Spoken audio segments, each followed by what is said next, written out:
Inilabas na ng Budget Department ang mahigit 800 milyong pisong dagdag sa Quick Response Fund. At dahil posibleng magsabay sa loob ng parang bagyong Ophel at Pepito, mahigit 3,000 barangay sa bansa ang maaaring makaranas ng mga pagbaha at pagguho ng lupa. Nakatutok si Maki Pulido. Sa lakas ng hangin bumayo sa Ilagan Isabela dahil sa bagyong Ophel, halos tangayin na ang babaeng ito na may dalang payong. Pero hindi inalintana ang kambal na hangin at ulan ng mga magsasakang naghahabol na magpunla ng palay. Kailangan kasi ng pagkain, bili ng allowance ng mga bata. Abot din ang hagupit ng bagyong Ophel sa Lawag, Ilocos Norte. Epekto pa lang yan ng bagyong Ophel. Kung isasama ang posibleng ibuhos na ulan ng kasunod na bagyong Pepito, mahigit 3,000 barangay ang posibleng maapektuhan ayon sa datos ng Mines and Geosciences Bureau. Sabi ng ahensya, maaari silang makaranas ng landslide na dulot ng mga pag-ulan at pagbahang aabot sa dibdib hanggang ulo. Sa geohazard map ng ahensya, mahigit 1,000 sa mga barangay na yan ay nasa Northern Luzon, kung saan maraming lugar ang malambot na ang lupa dahil sa mga nakaraang bagyo. Inaabangan kung bababa sa mga mapa ang tatahakin nito. Kung tamaan ang Metro Manila, mahigit 1,400 barangay ang posibleng bahain. Karamihan ay sa Maynila. Rekomendasyon ng MGB sa pilitang evacuation sa mga lugar na mataas ang posibilidad ng landslide. Wala po tayong kumbaga enough time para maghanda for landslide. So pag identified po kayo as high to very high susceptible barangay, i-enforce na po ninyo yung inyong preemptive evacuation. Pag hindi pa po umepekto or hindi po talaga nag-work yung preemptive, i-enforce na po natin yung forced evac. Sisimulan bukas ang preemptive evacuation sa mga daraan ng lugar ng bagyong Pepito. Idaraan ito sa pakiusap, walang sapilitan o mandatory evacuation. Pero kung piliing manatili sa kabila ng abiso, babala ng Office of Civil Defense, baka hindi sila agad marespondihan kung sakaling kailanganin na nila ng tulong. Sa lahat po ng mga risky areas,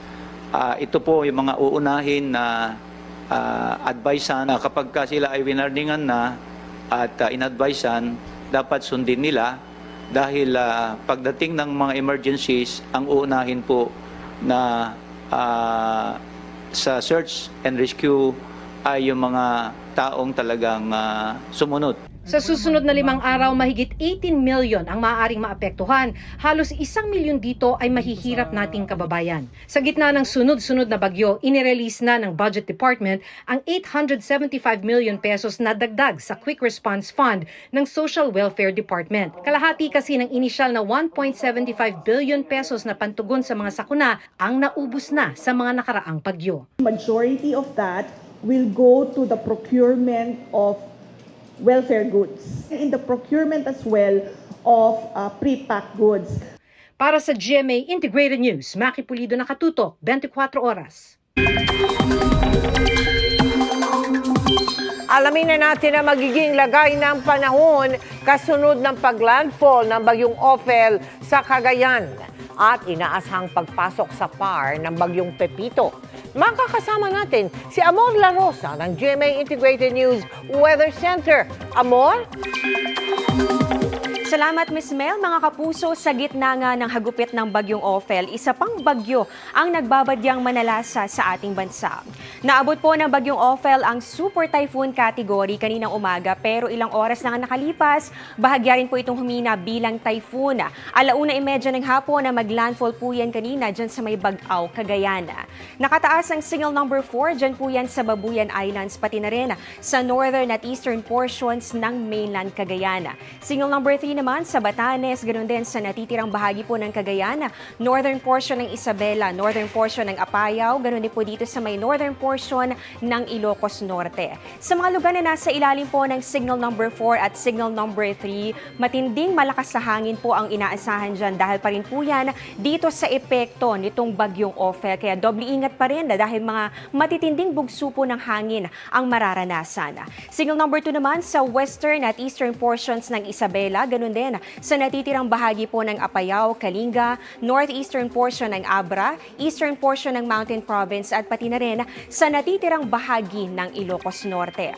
Nasa ilalim naman ng signal number 1 ang natitirang bahagi po ng Isabela, Quirino, northern portion ng Nueva Vizcaya, natitirang bahagi ng Mountain Province, ng Ifugao at ng Abra, ganun din dito sa northern portion ng Benguet, Ilocos Sur at ganun din sa northern portion ng Aurora. At mga kapuso, huling namataan po ang bagyong Ophel. Diyan po yan sa vicinity ng Gonzaga, Cagayan. Taglay po ang lakas ng hangin nga abot ng 165 kilometers per hour at yung pagbugso po nito papalo sa 275 kilometers per hour. Napakalakas pa rin po nitong bagyo at kumikilos po yan pa west-northwest sa bilis na 20 kilometers per hour. At makikita po ninyo dito sa satellite image, halos matakpan na po niyan itong northern Luzon. Sa forecast track po ng Pag-asa, pagkalagpas ng bagyong Ophel dito po sa bahagi po ng Luzon, sunod po nitong tutumbukin naman ngayong gabi itong Babuyan Islands kung saan po ito posibleng maglandfall ulit o di kaya naman dumikit. Saka po ito magre-recurve, yan po ay pakanan, patungo naman dito sa may silangang bahagi ng Taiwan pagsapit po ng weekend. Posibleng magtuloy-tuloy na ang paghina nito dahil po sa interaksyon sa kalupaan at unfavorable na kondisyon sa paligid po ng bagyo. Samantala sa heavy rainfall outlook po ng Pag-asa, so kanina po na pag-usapan natin yung wind signal, yan po ay babala sa lakas ng hangin. Ito naman, babala po sa lakas ng ulan. May mga matitinding ulan pa rin ngayong hanggang hapon po bukas. Diyan po yan sa may Cagayan, pati na rin po sa Batanes, Ilocos Norte at pati na rin dito sa Isabela. Habang dito naman sa Abra, Kalinga, Mountain Province, Ifugao, Quirino, Nueva Vizcaya at pati na rin po sa Aurora. Mararanasan naman po dyan yung katamtaman hanggang sa mga malalakas na pag-ulan. Base naman po sa datos ng Metro Weather, hapon at gabi bukas may mga kalat-kalat na ulan pa rin. Dito po yan sa may Northern Luzon at ilang bahagi po ng Central Luzon. Unti-unti na rin pong mararamdaman yung mga pag-ulan na dala-dala nitong papalapit na bagyong Pipito. Dito po yan sa may Eastern Visayas at pati na rin sa ilang bahagi ng Bicol Region. May mga pag-ulan din tayo nakikita dito po yan sa ilang bahagi ng Mindanao dahil naman po yan sa localized thunderstorms. Dito po sa Metro Manila, posible rin pong maranasan ng mga pag-ulan, lalo-lalo na po yan pagsapit ng hapon o kaya naman ay sa gabi. Mga kapuso, ayon po sa Pag-asa, ngayong gabi ay nasa loob na po ng Philippine Area of Responsibility. Ito pong bagyo na tatawagin po natin na bagyong Pipito. Kumikilos po yan pa west-southwest sa bilis na 30 kilometers per hour at medyo kakaiba po yan compared sa mga nakalipas sa bagyo na paangat. So ito po ay medyo pababa ngayon, pa west-southwest po ang pagkilos. At sa latest forecast track ng Pag-asa, pababa nga muna ang magiging galaw po nitong bagyo at unti-unti po yung aangat at lalapit dito sa may silangang bahagi ng Luzon o kaya naman sa silangang bahagi po ng Visayas. Sa eastern section po ng Luzon o dito po sa may Bicol Region, ito nakikitang tatama o magla-landfall sa Sabado o kaya naman po sa Linggo. Pero mga kapuso, meron po tayong tinatawag na cone of probability. Ito po yung highlighted part dito sa ating mapa kung saan pasok po dyan ang Central Luzon o kaya naman po ay yung Eastern Visayas. Ibig sabihin, pwede po na bumaba o di kaya naman umangat pa ang galaw ng bagyo kung saan po inaasahan po natin may chance rin ng landfall sa mga lugar na sakop po nitong probability cone. Tatawin naman po nitong bagyo ang malaking bahagi ng Luzon at kapag po natuloy yung landfall niyan dito sa Bicol Region, dadaan po yan dito sa ilang bahagi ng Calabarzon at posible pong mahagip ang Metro Manila. May chance pang magbago ang track ng bagyong Pipito at malaking factor po dyan ang paglakas o paggalaw ng high pressure area sa may bandang Japan. Kung itutulak po nito ng tuluyan pababa itong bagyo o di kaya naman po ay magbibigay daan po yan para umangat ng konti itong direksyon nito. At dahil po mabababad pa ng matagal sa dagat bago lumapit sa lupa, hindi inaalis ng Pag-asa ang posibilidad na lalo pa itong lumakas at maging super typhoon. Yan ang latest sa lagay ng ating panahon. Ako po si Amor La Rosa. Ito ang GMA Integrated News Weather Center. Maasahan anuman ang panahon. Personal na naiabot kay Vice President Sara Duterte ang imbitasyon sa kanyang dumalo sa pagdinig ng Kamara ukol sa confidential funds ng kanyang opisina. Nangyari yan nang magpunta ang bise sa hiwalay na pagdinig ng ibang komite sa Duterte Drug War kahapon kung kailan sumalang ang kanyang amang si dating Pangulong Rodrigo Duterte.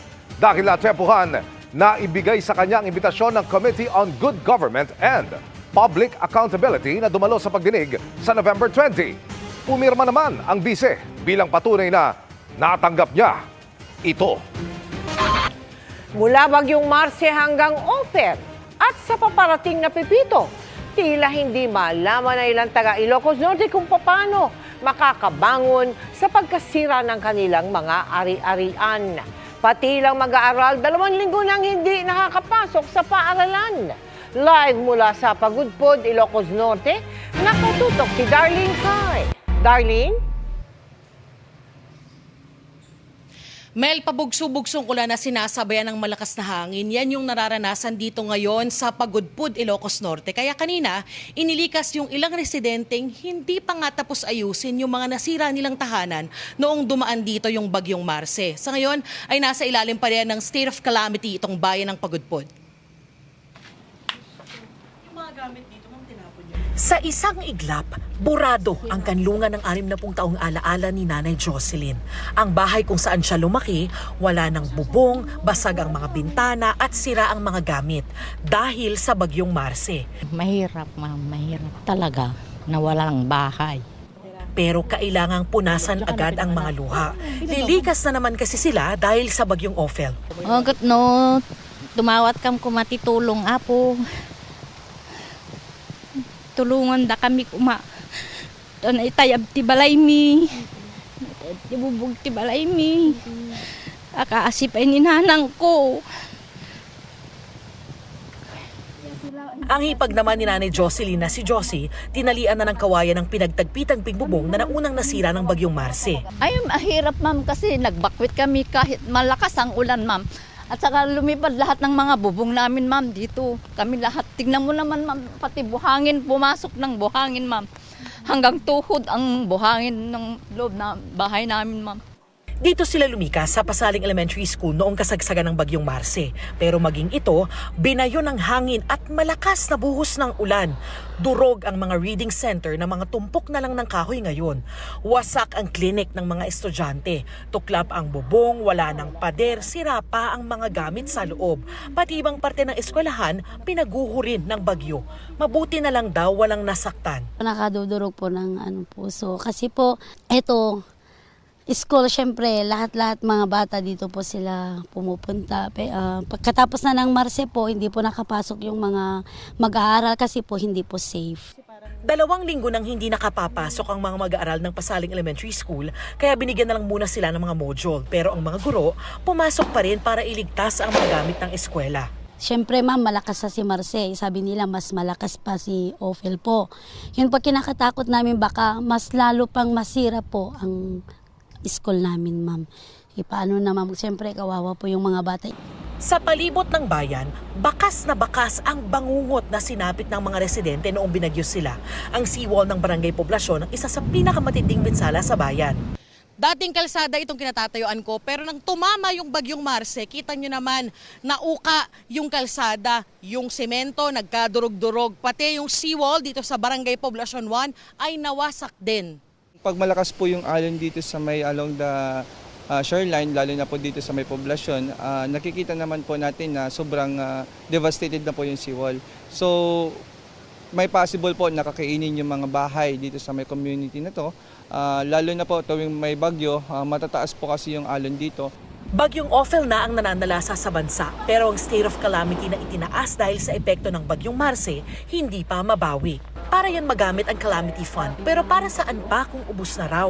Meron naman po mga pinangako or may mga binigay naman po na pondo na ng mga ibang ahensya at sa mga nakakataas na opisyal. Yun nga po, ang inaantay lang po namin is yung pag-implement ng rehabilitation dito sa amin. Nakikiusap po yung mayor namin sa mga nakakataas pa na opisyal para bigyan naman po kami ng karagdagang pondo. May 2 bagyo pang haharapin kaya tulong-tulong ang DRRMO, pulis, barangay at AFP personnel para sa pagpapalikas ng mga nakatira sa tabing dagat. Lahat po na nakahanda na mag-evacuate, pumunta na po kayo dito sa my pick-up point. Andito na po yung sasakyan ng local government unit of Pagudpud po. Yung kasi yung dagat, ma'am. Yan lang ang inabangan namin, kinakatakutan itong dagat. Kung hindi lang sana yan, hindi rin kami lilikas. Pero nakakatakot din. Nakakatakot, ma'am. Buti na lang nandiyan pa yung nalagyan na ng seawall. Kung hindi, kung wala yan, naku, nung bagyong Marce noon, na umabot na rito. Kinailangang maghanap ng munisipyo ng iba pang ligtas na evacuation centers na hindi pa napipinsala ng mga nakaraang bagyo.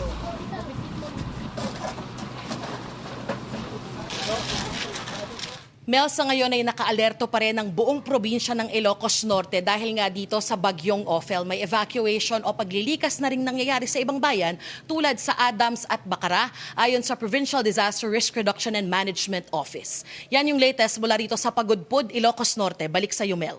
Doble ingat kayo dyan. Maraming salamat sa iyo, Darlene Kai. Halos 2 dekadang nagtago pero sa kulungan din ang bagsak ng isang lalaking nakapatay umano sa isang rumble.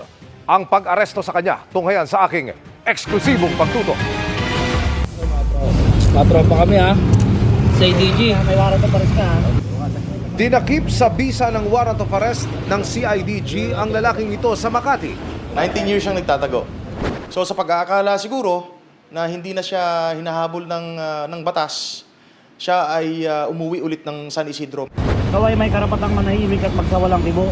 Ayon sa CIDG, wanted ang suspect na isang tricycle driver sa kasong murder at frustrated murder matapos niyang masangkot sa isang rumble noong 2005. Nag-celebrate sila ng Christmas party. In that event, nagkaroon ng konting pagtatalo dahil lasing na nga itong mga suspect natin at saka itong mga biktima natin. Nagkaroon ng rumble at nakakuha ng mga pamalong tubo. Itong biktima natin ay napuruhan sa ulo. Isa pa raw kasamang tricycle driver ang inupakan din ng suspect pero mabuti hindi ito napuruhan. Nahuli ang suspect matapos na may magsumbong na muli itong bumalik sa dating inuwian. Patuloy namin sinisikap na makuna ng panig ang suspect. Para sa GMA Integrated News, Emil Sumangil, nakatutok 24 oras.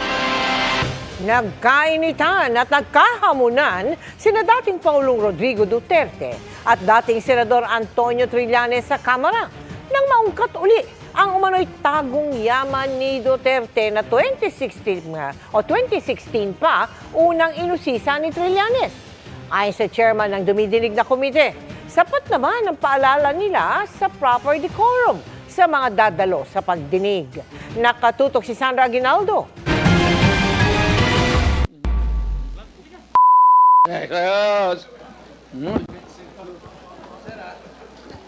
Ito marahil ang pinakamainit na tagpo sa pagdinig ng House Quad Committee kagabi na nag-iimbestiga sa giyera kontra droga ni dating Pangulong Rodrigo Duterte. Sa isa pang kuha ng kamera, maririnig na may sinabi si dating Senador Antonio Trillanes kay Duterte bago ito umambang hambalusin siya ng mikropono. Sasampling ko sa Chairman.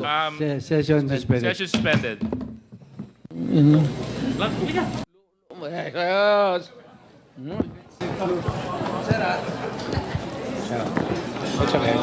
Please observe proper decorum. We are in a committee hearing. We have already stressed from the very beginning that the proper rules, decorum, will be implemented regardless of who you are. Nagsorry naman ang dating Pangulo. I just would like to apologize for the unbecoming behavior. Init sa ulo lang yun. Sasampalin niya ako eh. Ano ba yun? Hindi ba provocation yon? Di sinabi ko, halika, sampalin mo na ako. Ang bangayan ni Trillanes at Duterte malalim ang pinag-ugatan. Noong 2016, panahong kandidato pa lamang sa pagkapangulo si Duterte, inakusahan siya ni Trillanes na mayroong mga tagong yaman. Kaya hinamon niya ito na magkita sila sa isang bangko sa Pasig at maglabas ng bank secrecy waiver. Sabi kasi ni Trillanes, mayroong mahigit 200 million pesos sa naturang bangko si Duterte. Pero hindi si Duterte ang dumating, kundi ang kanyang abogado noon na si Salvador Panelo. At ang bitbit ni Panelo, hindi waiver, kundi special power of attorney. Sa special power of attorney na ito, hiniling niya ang bangko na mag-issue ng certificate ng kanyang kasalukuyang balanse at mag-issue ng sertifikasyon na hindi nagkaroon ng naturang bank account ng depositong umabot sa mahigit 200 million pesos. Pero hindi hiniling sa special power of attorney na maglabas ng detalyadong transaction record na gustong makita ni Trillanes. Kaya nang maimbitang magsalita sa Quadcom, muling inungkat ni Trillanes ang mga bank account ni Duterte. Binalikan namin yung mga bank accounts na nakalap namin kay Duterte noong 2016. Tinitignan namin kung merong mga pumasok na pagkapirahan dito po sa kanya. At doon nga po kami nakakita ng mga deposito sa mga accounts ni Duterte galing po dito po sa grupo ng mga drug lords na ito. Matapos nito, natanong si Duterte kung handa ba siyang pumirma ng waiver para masilip ang kanyang mga bank account. I'm willing to execute an affidavit or kayo na lang to summon the banks pursuant to my waiver. Kung may isang totoo lang nakiting, I will resign and I will ask my daughter to resign and everybody in the family. That is my guarantee. And I will hang myself. I will sign it, the document, tomorrow. And I will hand it kasi magagawin pa ng abogado. Nagsabi na yan siya na magbibigay siya ng waiver. Puro bluff yan, pero hindi. Kaya nga, mas maganda kung ma-draft na po natin yan ngayon para papirmahan niya yan dito. Anong kapalit, sir? Hindi. Sampalin ko siya sa publiko. Hindi, wala naman. Ngayon na. Wala pong ganunan. I'll give you, sasampalin ko sa Mr. Chairman, session suspended. Session suspended. Bago ang bangayan nila Trillanes, nagkaroon din ng pagkakataon sa pagdinig na inambahan ni Duterte si dating Senadora Laila de Lima. It's so unprofessional, it's so unbecoming, it's vile. Nawala naman ako sa kanyang ginagawa. Sumasagot lang ako ng mga tanong in a very professional manner. Tapos ganoon na magiging reaction niya. Sa kabila ng mga insidenteng ito, naniniwala ang Quad Committee na maganda ang naging resulta ng hearing kahapon dahil sa mga pag-amin ni Duterte at iba pang mahalaga raw na impormasyong nakalap nila. Sapat naman daw ang paalala ng komite sa proper decorum ng lahat ng dadalo sa pagdinig. To some people, it looks offensive, no? To some people, this probably will be perceived as a playful gesture of the president. So we really cannot judge, no, kung ano yun. But of course, the attention of the president was, and the other resource persons there was actually called by the chair. No? Sinabi ng chair, let's maintain proper decorum. I think that was enough message for all. Yung kay Senator Laila de Lima, ano yun eh, alam ko joke yun. Talagang makikita mo naman eh. Meron siyang smile na konti na, di ba? Pero yung kay Senator Trillanes, medyo napikon yung ating pong former president doon. Pero hanggang ngayon, ayon kay Barbers, wala pang ipinangakong waiver na pipirmahan ni Duterte. Sinusubukan naming makuha ang panig ni Duterte ukol dito. Para sa GMA Integrated News, Sandra Aguinaldo, Nakatutok, 24 Oras.